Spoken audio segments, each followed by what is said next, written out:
Good morning student. आज मैं आपको पढ़ाने जा रही हूँ क्लास 7 में सब्जेक्ट व्याकरण, पेज नंबर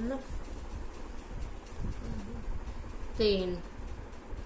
पिछली कक्षा में हम व्यंजन वर्ण और स्वर्ण वर्ण के बारे में पढ़े थे। आज हम व्यंजन वर्ण के प्रकार पढ़ेंगे कि कितने प्रकार के हैं। व्यंजनों को दो आधार पर बांटा जाता है, पहला उच्चारण के आधार पर और दूसरा प्रयत्न के आधार पर। उच्चारण के आधार पे यानी कि किसका उच्चारण हमारे शरीर के किस अंग से होता है, जैसे कंठ, तालु, मूर्धा, दंत, ओष्ठ। तो ये उसी तरह से जिस तरह से उच्चारण होता है जहाँ से, वैसे ही इनके नाम होते हैं। जैसे कि कंठ से उच्चारण होता है क, ख, ग, घ, अंग और ह। तालु च, छ, ज, झ, य, य और तालब स। मूर्धा ट, ठ, ड, ढ, मूर्धन्य ड, ढ और मूर्धन्य स। दंत त, थ, द, ध, ल और तालब स। ओष्ठ प, फ, ब, भ, म। दंत ओष्ठ, इसका उच्चारण दांत और ओठ दोनों के बीच में होता है। व कंठ और तालु के बीच में होता है। ए और ऐ। कंठ और ओष्ठ के बीच ओ और आओ।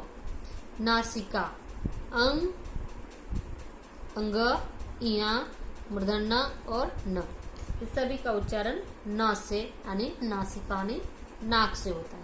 तो बच्चों, आप ये सभी के उच्चारण स्थान याद कर लीजिएगा कि किस वर्ण का उच्चारण किस अंग कहाँ से होता है। कंठ से, तालु से, मूर्धा से, दंत से, ओष्ठ, दंतोष्ठ से, कंठ तालु, कंठोष्ठ या फिर नासिका से। इन ध्वनियों का क्रमशः कंठीय, तालव्य, मूर्धन्य, दंतन्य, ओष्ठीय, दंतोष्ठीय, कंठ तालव्य, कंठोष्ठीय और नासिक के ध्वनियां कहते हैं। व्यंजनों का वर्गीकरण अन्य दो आधारों पर भी होता है। पहला है श्वास की मात्रा पर, अल्पप्राण, महाप्राण, स्वर तंत्री के श्वास कंपन, अघोष और सघोष। इन सभी के आधार पर भी होता है। इनका विस्तार अगले भाग में किया गया है। ये श्वास प्राण की मात्रा क्या होती है, अल्पप्राण, महाप्राण, ये जो 6 दिए हुए हैं, इनको हम नेक्स्ट क्लास में विस्तार से पढ़ेंगे। आज हमको पढ़ना है प्रयत्न के आधार पर। पहला है संघर्षी। ध्वनियों का उच्चारण करते समय वायु रगड़ के साथ बाहर निकलती है, जैसे तालव्य स, मूर्धन्य स, दंतन्य स, ह, ख, ग, ज, फ। ये सभी संघर्षी ध्वनियां कहलाती हैं, यानी संघर्ष वर्ण हैं। स्पर्श, इनके उच्चारण में एक अवयव दूसरे उच्चारण अवयव को छूता है तथा निकलने वाली वायु को कुछ देर रोक देता है, जैसे क, ख, ग, घ, अंग, ट, ठ, ड, ढ, मूर्धन्य, त, थ, द, ध, न, प, फ, ब, भ, म।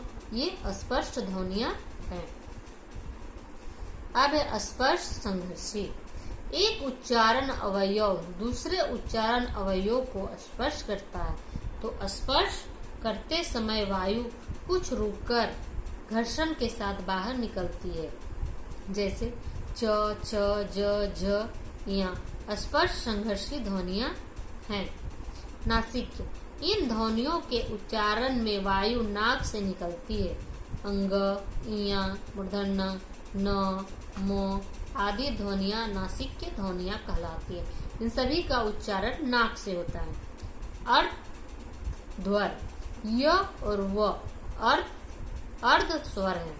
य के उच्चारण में जीभ का अगला भाग ऊपरी कठोर तालु के पास आ जाता है और व के उच्चारण के होठ ऊपर के दांतों के समीप आते हैं। पार्श्विक, इन ध्वनियों का उच्चारण करते समय जीभ का अगला भाग मसूड़े को छूता है और उसके दोनों ओर रास्ता खुला रहता है और वायु निकलती रहती है। ल पार्श्विक ध्वनि है। प्रकंपित, इन ध्वनियों के उच्चारण में जीभ की नोक मसूड़े के पास आती है और अंदर से आती हवा के प्रभाव के कारण वह 2-3 बार कंपन करती है। र प्राकंपित ध्वनि है, इसे लुंठी ध्वनि भी कहते हैं।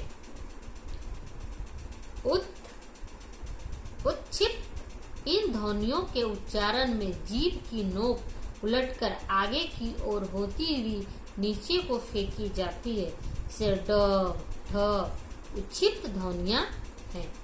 तो बच्चों, आज हम पढ़ाएं आपको व्यंजन की प्रकार उच्चारण के आधार पर कौन किसका उच्चारण कहाँ पे होता है। तो आपको याद कर लेना है किसका कंठ, तालु, मुर्दा, किस तरह से आप ये से पूरा याद ध्वनि उच्चारण स्थान आप याद कर लेंगे। उसके बाद है प्रयत्न के आधार पर किसका कहाँ से उच्चारण होता है, किस संघर्षी, स्पर्श, सब स्पर्शी, संघर्षी, ये सभी को बांटा हुआ है। सभी को आप अपनी कॉपी में नोट करके याद कर लेंगे। Thank you.